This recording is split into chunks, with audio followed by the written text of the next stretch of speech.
ఒకవేళ రాధికకు బాగా ఫేమ్ వచ్చి నాకు ప్రసాద్ వద్దు అంటే సిచ్యువేషన్స్ చాలా మారుతాయి, గుర్తుపెట్టుకో. ఈ రోజు నువ్వు నాతో మాట్లాడింది రేపు నువ్వు మాట్లాడలేవు, సేమ్ రేపటికి రూపం లేదన్నట్టు. అది చెప్పు. నువ్వు ఎక్కడ వెళ్ళినా చెప్పు చెప్పు. నువ్వు ఎక్కడ వెళ్ళినా ఏం వెళ్ళినా తర్వాత ఎవరిని పెళ్లి చేసుకుని చెప్పు, అది చెప్తావు. చెప్పండి ఇక్కడ తీసుకోండి. ఇప్పుడు జనరేషన్ ఎట్లా ఉందో నీకు తెలుసు ప్రసాద్, ఎందుకంటే నువ్వు యూట్యూబ్లో వర్క్ చేసుకున్నావు, చాలా చూస్తారు. మీరు చాలా వరకు స్క్రిప్టెడ్గా కూడా చాలా వర్క్ చేస్తున్నారు అనుకుంటా. ఏదో ఆమె ప్రెగ్నెంట్ ఏది, ఎన్ని మంత్స్ ప్రెగ్నెంట్ ఏది రాధిక? 3 months. ఎన్ని మంత్స్? పాపనా బాబా? ఎవరంటే ఇష్టం నీకు, పాపనా బాబా? నీకు రాధిక? పాప. రాధిక లాంటి రాధిక రావాలి, ఇంకో రాధిక, చిన్న రాధిక. అది పుట్టగానే సిగరెట్ పట్టుకోవాలట. ఏం చేస్తావు?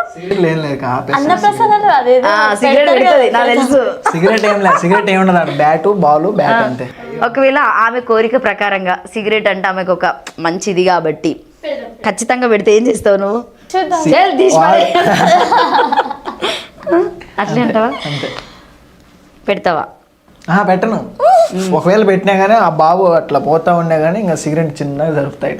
అరే వద్దురా, మీ అమ్మనే మార్చలేకపోయినరా, మళ్ళీ నిన్నారా అంటావా? మారిపోయినా అక్క. అదే జెన్యున్గా అందరు మాట్లాడుతూ ఉంటారు. జనరేషన్ మారుతూ ఉంది. ఈ రోజు ఇప్పుడు లావణ్య అక్క మాట్లాడింది ప్రసాద్తో, రేపు మాట్లాడుతున్న గ్యారెంటీ లేదు. ప్రసాద్ కూడా రాధికకి గ్యారెంటీ ఇస్తడం లేదు కాబట్టి బరాబర్ ఇస్తాడు గ్యారెంటీ ఖచ్చితంగా. ఒకవేళ ఆమెకు చాలా ఫేమ్ వస్తుంది, సో చాలా ఫేమ్ వచ్చిన తర్వాత నిన్ను వదిలేసి వెళ్ళిపోయిన తర్వాత అప్పుడు ఏం చేస్తావు? ఆన్సర్ ఎప్పుడూ ఒకటే ఉంటుంది. ఈరోజు నన్ను కాదని పోతావు, రేపటి నాడు నిన్ను ఎవడు పెళ్లి చేసుకుంటా నేను చూస్తాను అని చెప్పేసి ఒక మాట చెప్తాను. అంటే బ్యాడ్ అంటున్నావా లేకపోతే ఎట్లా చెప్తున్నా కదా, నన్ను వదిలేసి నువ్వు పోయినావా, నెక్స్ట్ ఎవడు చేసుకుంటా నేను చూస్తా, వాడిది ఏంది, వాడి కథ ఏంది.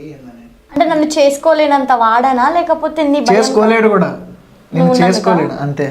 ఎందుకు చేసుకోలేడు అంటే అవన్నీ భరించలేడు ఎవరు? రాధిక నేను భరించలేనని చెప్తుండే డైరెక్ట్. కాదు, ఈమెకు అన్ని నేనే ఫస్ట్ ఉన్నాను, నేనే లాస్ట్ ఉన్నాను అంతే. నువ్వు ఫస్టా? ఫస్ట్ కాకుండా నేనే లాస్ట్ ఉన్నాను, నేనే లాస్ట్ అయితే ఉండాలి. ఇది కరెక్ట్ ఉన్నావు కదా, చాలా జెన్యూన్ లాస్ట్ ఉండాలి అని అంటే. నన్ను కాదని పోయి వేరేవాడిని చూసుకో, మళ్ళీ ఏమవుతుందో నువ్వే చూడ అంతే. సంపేది గింపేది పక్కన పెట్టి ఫస్ట్ ఏమవుతుంది అని అంటే ఇప్పుడు నువ్వు అంత జెన్యున్గా లవ్ చేస్తున్నావు, సో ఒకవేళ కొన్ని సిచ్యువేషన్లో విడిపోయే పరిస్థితులు వస్తే ఆమె బాగుండాలనే చూస్తావా లేకపోతే మళ్ళీ నా దగ్గరికి రావాలని ఆశిస్తావా? నా దగ్గరికి రావాలని చూస్తాను. అబ్బో ఇదైతే కక్ష కట్టిండు నీ మీద. నన్ను వదిలేడు ఇంకా.